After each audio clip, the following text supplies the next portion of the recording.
एक बार एक बादशाह को ख्वाब आता है कि उसके सारे दांत टूटकर गिर गए हैं, बिखर गए हैं। बादशाह यह अजीब सा ख्वाब देखकर बड़ा परेशान हुआ। उसने अपने दरबार में मौजूद नजूमी को बुलाया और उससे अपने ख्वाब का मतलब पूछा। नजूमी कुछ देर सोचता रहा और फिर बोला, बादशाह सलामत, इस ख्वाब की ताबीर तो कुछ अच्छी नहीं है। बादशाह ने कहा, तुम्हारे ख्याल में जो भी ताबीर है वो मुझे बताओ।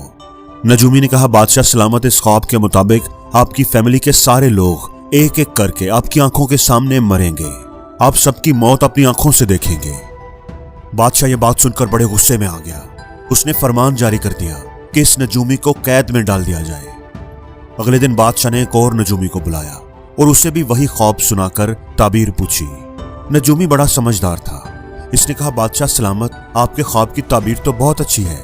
इस ख्वाब के मुताबिक आपकी उम्र आपकी फैमिली में सबसे लंबी होगी। बादशाह ये सुनकर खुश हो गया और नजूमी को माला माल कर दिया। दोस्तों, अगर आप ध्यान से सोचें, ध्यान से सुने तो दोनों नजूमियों की बातों का मतलब तकरीबन एक ही है।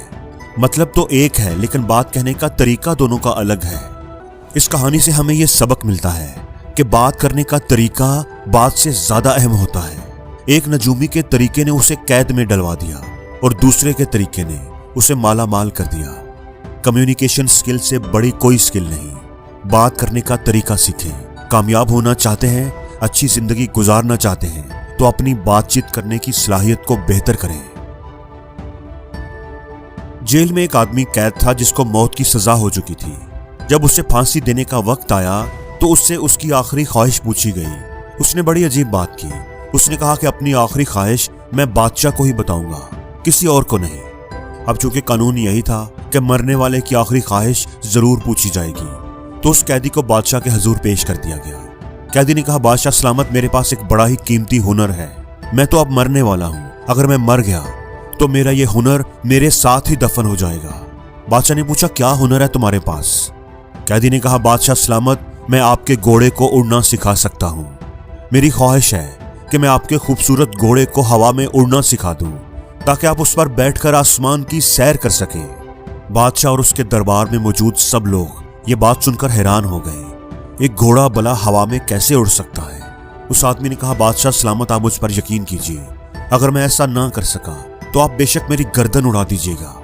अब बादशाह कुछ देर सोचता रहा, फिर बोला, ठीक है, मैं तुम्हें अपना हुनर आजमाने का एक मौका दे देता हूं, लेकिन याद रखना, अगर तुम ना कर पाए तो मैं तुम्हारी गर्दन उड़ा दूंगा। घोड़े को ट्रेन करने के लिए तुम्हें कितना टाइम चाहिए होगा? उस कैदी ने कहा, बादशाह सलामत, ये काफी पेचीदा और मुश्किल काम है, इसलिए मुकम्मल ट्रेन करने के लिए मुझे 2 साल लगेंगे। बादशाह ने कहा, ठीक है, तुम्हें 2 साल दिए जाते हैं, तुम कल से ही अपना काम शुरू कर दो। वो कैदी जब कैद खाने में वापस आया अपना सामान वगैरह लेने के लिए, तो उसका एक कैदी साथी जो उसे अच्छी तरह जानता था, वो बड़ा हैरान था। उसने पूछा कि तुमने बादशाह के सामने ये क्या फजूल बातें की हैं? ये क्या फजूल बातें करके आए हो कि मैं घोड़े को हवा में उड़ना सिखा सकता हूँ? मेरे पास ये हुनर है, ये फन है। मैं तो तुम्हें अच्छी तरह जानता हूँ। घोड़े को उड़ाना तो दूर की बात, तुम्हें तो घोड़े की सवारी तक नहीं करनी आती। फिर तुमने बादशाह से ऐसा क्यों कहा? कैदी ये बात सुनकर मुस्कुराया और बोला, देखो, मैं मरने तो वैसे ही वाला था। अब ऐसा करके मैंने तो बस टाइम गेन किया है। मुझे 2 साल की मोहलत मिल गई है। मेरी कैद खत्म हो गई है। मुझे जीने का एक और मौका मिल गया है।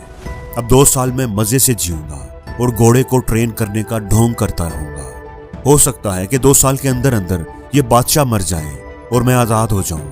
हो सकता है कि 2 साल के अंदर किसी न किसी वजह से ये घोड़ा ही मर जाए, तो फिर भी मैं आजाद ही रहूंगा। और ये भी हो सकता है कि कोई मौजज़ा हो जाए और घोड़ा उड़ना ही सीख जाए। इसलिए दोस्तों, जब भी आपकी जिंदगी में कोई ऐसी प्रॉब्लम आ जाए जिसका कोई सोल्यूशन आपको ना मिल रहा हो, तो टाइम गेन करें, हिम्मत ना हारें, क्विट ना करें, थोड़ा वक्त हासिल करें, कोशिश करते रहें, कोई ना कोई रास्ता आपको जरूर मिल जाएगा। दोस्तों, तीसरी कहानी यह है कि एक बूढ़ा आदमी और उसका बेटा सफर कर रहे थे। चलते चलते उन्हें रात हो गई। खेतों के दरमियान उन्हें एक छोटा सा घर नजर आया। वो दोनों इस तरफ चल पड़े इस उम्मीद से कि हो सकता है रात गुजारने की कोई जगह मिल जाए। खेत बिल्कुल वीरान पड़े थे। ऐसा लगता था कि एक लंबे अरसे से किसी ने इनमें हल नहीं चलाया, देखभाल नहीं की। घर का मालिक बड़ा भला आदमी था। उसने उनके लिए खाने और रहने का बंदोबस्त किया। घर की हालत काफी खस्ता थी। गुर्बत साफ नजर आ रही थी। बूढ़े आदमी ने उससे पूछा कि आप लोग अपनी गुजर बसर कैसे करते हैं? क्या पेशा है आपका? कारोबार क्या है? उस आदमी ने जवाब दिया कि हमारे पास एक भैंस है सुबह शाम उसका दूध दोते हैं, कुछ हम खुद पी लेते हैं और बाकी बेच देते हैं। इस तरह हमारा गुजारा चल रहा है। बूढ़े आदमी ने पूछा, ये खेत किसके हैं? उस आदमी ने कहा कि ये खेत हमारे ही है। बूढ़ा आदमी ये सुनकर बड़ा हैरान हुआ, लेकिन खामोश रहा। वो समझ गया कि भैंस ने ही उनको सुस्त और काहिल बना दिया है। रात को जब सब सो गए तो आधी रात को उसने अपने बेटे को उठाया, उस आदमी की भैंस खोली और उसे लेकर चुपके से उसके घर से निकल गया। एक पहाड़ पर चढ़कर बूढ़े आदमी ने भैंस को वहां से गिरा दिया और खुद अपनी मंजिल की तरफ चल पड़े। कई सालों के बाद बूढ़े आदमी का बेटा, जो अब जवान हो चुका था, उसका वहां से दोबारा गुजर हुआ। उसके दिल में यह अफसोस था कि हम लोगों ने उनकी भैंस करा दी। वो पहले ही गरीब थे, पता नहीं अब कैसे गुजारा करते होंगे। जब वो वहां पर पहुंचा तो उसने देखा कि उस जगह पर एक बड़ा सा बाग है जिसमें तरह तरह के फल लगे हुए हैं और खेतों में फसलें उगी हुई हैं और साथ ही एक बड़ा खूबसूरत घर बना हुआ है। वो लड़का जाकर के उस घर के मालिक से मिला तो वो वही आदमी था जिसने उन्हें रात बसर करने की जगह दी थी। लड़के ने पूछा कि तुम्हारी हालत कैसे बदल गई, इतने अमीर कैसे हो गए? तो उसने बताया कि भैंस चोरी होने के बाद कुछ दिन तो हमें समझ ही ना आई कि हम क्या करें, पर जिंदा रहने के लिए कुछ ना कुछ तो करना था, तो हमने इन खेतों में हल चलाना शुरू कर दिया। घर का सामान बेचकर कुछ बीज खरीदे और खेतों में बो दिए। उनकी देखभाल की तो फसल अच्छी हो गई। फसल बेचकर पैसा मिला तो उससे अपना सारा कर्जा भी चुका दिया और हम खुशहाल भी हो गए। अब मैं मेहनत करता हूँ, खेती बाड़ी करता हूँ, तो हमारी हालत बदल गई है। फलों का ये बाग भी मेरा है। भला हो इस बूढ़े आदमी का कि अगर उस दिन वो हमारी भैंस को चोरी ना करता तो हमारी हालत कभी ना बदलती। दोस्तों, हर नाकाम इंसान की जिंदगी में कोई ना कोई भैंस होती है जो उसकी कामयाबी का रास्ता रोक रही होती है।